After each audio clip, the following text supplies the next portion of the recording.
सबैलाई वेलकम छ। आजको चाहिँ म एउटा रियल स्टोरी भन्दैछु।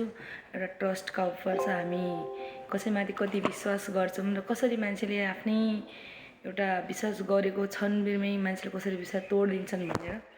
अब सबैलाई त थाहा छ, म हल्का फोटोहरू क्लिक गर्छु, फोटोसपमा काम गर्छु भनेर।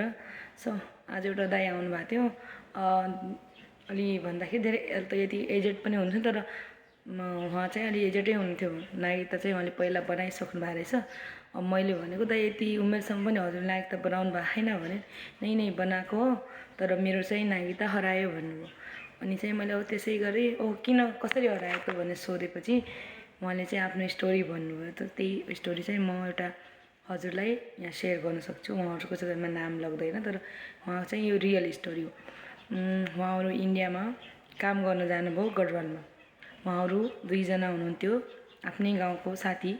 अरू उहाँहरू दुईजनाले काम गरेर केही महिना उहाँ बसेपछि उहाँ रिटर्न घर फर्किन लाग्नुभयो। अनि फर्किन लाग्दा क्रममा उहाँहरू बाटोमा चाहिँ उहाँहरूलाई एउटा आफ्नै भनौँ, अब नेपाली दाजुभाइ भनेपछि हामी एकदम भन्छौँ नि, एउटा विश्वास गर्छौँ, ट्रस्ट गर्छौँ, तर आफ्नै मान्छे भन्छौँ त नि। एउटा हामी इमान्दार छौँ त, उहाँ नेपाली देख्यो भने हाम्रो मनमा एउटा इमान्दारीपन आउँछ नि। जस्तै कि एउटा अलगै फिलिङ हुन्छ कि नेपालीलाई देख्यो भने। अब म पनि धेरै वर्ष इन्डिया बसेँ, अनि मतलब यति वर्ष बस्दाखेरि अब नेपाली कोही भेट्यो भने एउटा हुन्छ नि, म जस्तो इमान्दार छु, उहाँ पनि उस्तै, या उनी पनि उस्तै हुन्छन् भन्ने हाम्रो यो मनमा जो हुन्छ नि एउटा मनको एउटा हो, त्यो चाहिँ अब उहाँलाई पनि त्यस्तै लागेको छ कि सबै त्यस्तै हुन्छन् भन्ने उहाँहरूको सोच दुइटाको। यात्राको क्रममा उहाँहरू तीनजनासँग भेट भएको छ। उहाँहरूको तीनजनाले चाहिँ आफ्नो घर चौरजारी साइड भनेर एकदम हामी पनि कमाउन आएको थियौँ भनेर यसो कुरा गरेर उनीहरू चाहिँ जोइन भए रहेछन्। अनि उनी तीनजना, अनि यहाँ दाजुहरू दुईजना रहेछन्। यसो भेट भएको छ। अब यात्राको क्रममा उहाँहरूसँग भेट भयो, चिनजान भयो, कुराकानी उहाँहरूको बढ्ने बन्यो। अब उहाँहरूले चाहिँ आफू कमाउन आएको, यति दिन भयो, यति घर जाँदैछौँ भनेर कुरा गर्दै अब चौरजारी भनिसकेपछि आफ्नै साइडको हुनुहुन्छ भनेर दाजुभाइ भनेर विश्वास भयो। उहाँहरू साथैमा बस्नुभयो भने अब साथैमा ट्राभल गर्दाखेरि अब नास्ता उहाँहरूले चाहिँ सबैले भनौँ, अब एउटा क्रममा कुरा भइसकेपछि एउटा हुन्छ नि, ट्रस्ट हुन्छ, मतलब विश्वास हुन्छ। त्यही विश्वासले चाहिँ उहाँहरूले पनि कुरा गर्दै जानुभयो। अब कुरा गर्दा गर्दा अब तीनजना त्यहाँलाई जोइन हुनुभएको थियो। त्यहाँ मतलब त्यहाँ साथीहरूले चाहिँ अब नास्ता खाऊँ भन्दाखेरि उहाँहरूले चाहिँ हुन्छ भनेर खानुभयो नास्ता खान गएको बेला, मतलब नास्ता खाँदाखेरि त्यहाँ तीनजनाले उहाँ दुईजनालाई के खुवाउनु भयो उहाँहरूलाई चाहिँ थाहै भएन। उहाँहरू चाहिँ नास्ता गर्दा गर्दा बेहोस हुनुभयो। बेहोस भन्दाखेरि उहाँलाई अझ त्यहाँको त चोट पनि लागेको थियो। फोटोमा चाहिँ मलाई त्यो देख्दा त्यहाँले भन्नुभयो अझ घाउ पनि निको भएको छैन, यस्तो उहाँलाई चोट पनि लागेको रहेछ। त्यस्तो ट्राभलिङको यसमा यात्रामा उहाँलाई चाहिँ कस्तो हो कि उहाँहरूले भन्नुको हिसाबबाट उहाँले चाहिँ मलाई अहिले भन्दै हुनुहुन्थ्यो, म एक जोडी कपडामा नेपाल आएँ भनेर। त्यो पनि उहाँ चाहिँ बिच बाटोबाट गढवालबाट आइसकेपछि नेपालको बोर्डर आउनेमा चाहिँ उनको इन्डियातिरै उहाँलाई चाहिँ लुट भएछ उहाँहरूको। तर उहाँ चाहिँ एकजना चाहिँ 3 दिनमा घर फर्किनुभएको छ। उहाँहरू दुईजना चाहिँ थाहै भएन चाहिँ कता जानुभयो, उहाँ चाहिँ कहाँ फाल्दै रहेछन्, कसरी हाने रहेछन् थाहा। जब होसमा आए त उनीहरूलाई थाहा भएछ कसरी के भयो, मतलब कस्तो के भयो भनेर चाहिँ उहाँहरूलाई चाहिँ याद पनि रहन्छ। तर तीनजना चाहिँ उनकै कहानी, उनीहरूले चाहिँ गरे भन्ने उनको चाहिँ मलाई अहिले भन्दै हुनुहुन्थ्यो। त्यहाँ तीनजना दाइहरूको बारेमा भन्दै हुनुहुन्थ्यो, यस्तो यस्तो हामीले विश्वास गरेर भयो भनेर। अनि त्यसपछि यहाँ दाइको झन् अझ अरू बेग्लै छ। यहाँबाट मान्छे, गाउँबाट मान्छे खोज्न पनि गएछन् यहाँलाई, किनकि यहाँ चाहिँ त्यस्तो भइसकेपछि 7 दिनपछि यहाँ घरमा लौट्नुभयो। त्यो पनि केही नल्याएर, यति दिन इन्डियामा गएर कमाएर यस्तो बाटोमा चाहिँ लुट भयो उहाँको। त्यो पनि अरूले गरेको भए चाहिँ त्यहाँलाई चाहिँ मन दुख्दैन थियो होला, तर आफ्नै नेपाली दाजुभाइले चाहिँ यस्तो गर्दाखेरि उहाँलाई चाहिँ एकदम भन्नुहुन्छ नि, अहिले भन्दै हुनुहुन्थ्यो विश्वास गर्नुपर्ने रहन्छ भनेर। मैले पनि भने, दाइ आजभोलि त्यस्तो विश्वास गर्नु हुँदैन।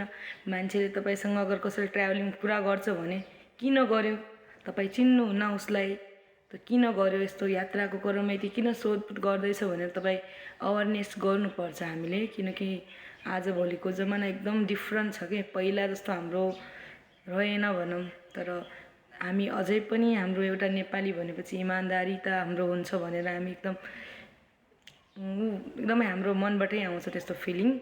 त्यही भएर फेरि त्यहाँ दाइ चाहिँ 7 दिनपछि अब नेपाल आउनुभयो चाहिँ अहिले भन्दै हुनुहुन्थ्यो पैसा सबै लुट्यो, पैसा ब्याग सामान हाम्रो केही पनि रहेन।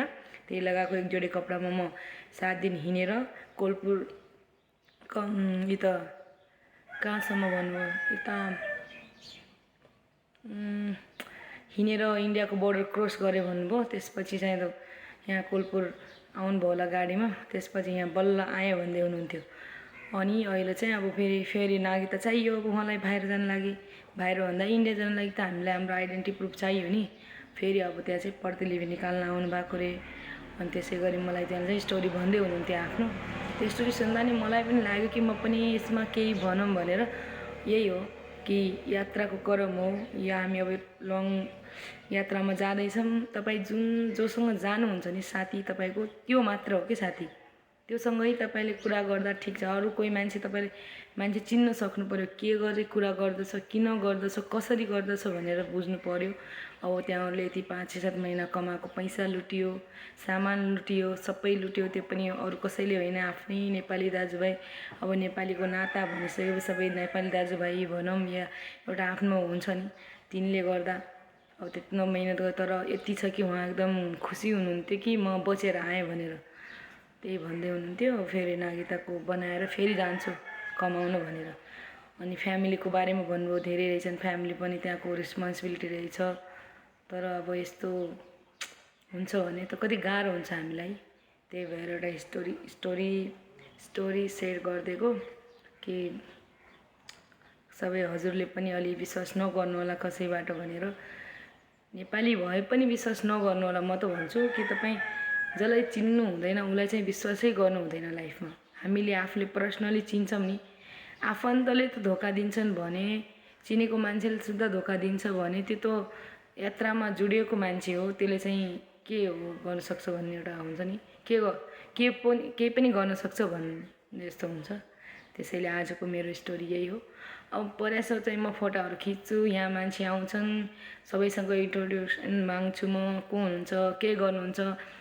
यति दिनसम्म मैले धेरैजनाको फोटो त खिचेँ होला, जतिको पनि फोटो खिच्छु त्यहाँहरूको सबैको कोही न कोही एउटा हुन्छ नि, स्टोरी नै हुन्छ कि। कोही बुढाहरूको फोटो खिच्दा चाहिँ उहाँहरू भन्नुहुन्छ हाम्रो उहाँको जवानी कहाँ गयो भन्दा उहाँले चाहिँ धेरै कहानी सुनाउनुहुन्छ मलाई, इन्डियामा गयो, कहाँ गयो, कुन ठाउँ कमाउन गएँ, कतातिर गएँ भनेर। तर आजसम्म मलाई यस्तो फोटो खिच्दाखेरि देशमै रोजगार पाएछु भन्ने मान्छे त आएको छैन, किनकि अब तिमीलाई चाहिँ मेरो फोटो स्टुडियोमा आउनु जरुरत पर्दैन होला सायद। नेपालमै रोजगार पाएको मान्छेलाई मेन चाहिँ जति पनि छन् सबै बाहिरै जाने, बाहिरै कोही प्लान, नेपालमा चाहिँ केही अपर्च्युनिटी छैन भन्ने मान्छे आउनुहुन्छ। आफूलाई पनि त्यही लाग्छ, अब मनमा धेरै हुन्छ नि, केही गर्न सकिएन लाइफमा भनेर। त्यही हो, उहाँहरूको म पनि फोटो खिच्दाखेरि 5-10 मिनट उहाँहरूको पनि स्टोरी सुनिदिन्छु, मेरो पनि उहाँहरूलाई आफ्नो सेयर गरिदिन्छु। एउटा पिसफुल हुन्छ आफ्नो सेयरिङ गर्दाखेरि, त्यही हो। सो मेरो स्टोरी हजुरहरूले सुनिदिनु भयो, त्यसैमा धन्यवाद छ। म अर्को पनि कोही आयो भने उहाँहरूको पनि स्टोरी लिएर आउँछु। उहाँहरूको एउटा के छ कस्तो किन हो भनेको, यो चाहिँ अब नागरिकता हराएको स्टोरी हो। यसमा चाहिँ उहाँले नागरिकता कसरी हराउनु भयो भन्ने कुरा एउटा ट्रस्ट तोडेकोमा भनेको मात्र हो। ल अब हजुरलाई म नेक्स्ट अरू कोही एउटा लङ भिडियो बनाएको छु भने त्यसमा पनि म एउटा स्टोरी लिएर नै आउँछु। त्यो स्टोरी पनि यस्तै हुनेछ। सो हजुरहरूले मेरो स्टोरी सुनिदिनु होला, हेरिदिनु होला, अनि लाइक कमेन्ट सेयर गरिदिनु होला। यसलाई चाहिँ म सबै ठाउँमा हाल्छु, फेसबुक, इन्स्टाग्राम, टिकटक अनि युट्युब सबमा चाहिँ यो हुन्छ। सो सबैले चाहिँ मलाई युट्युबमा सब्सक्राइब गरिदिनु होला, फेसबुकमा फलो गरिदिनु होला, अनि टिकटकमा लाइक गरिदिनु होला। सो धन्यवाद छ सबैलाई मेरो भिडियो हेरिदिनु भएकोमा। Thank you so much. By by.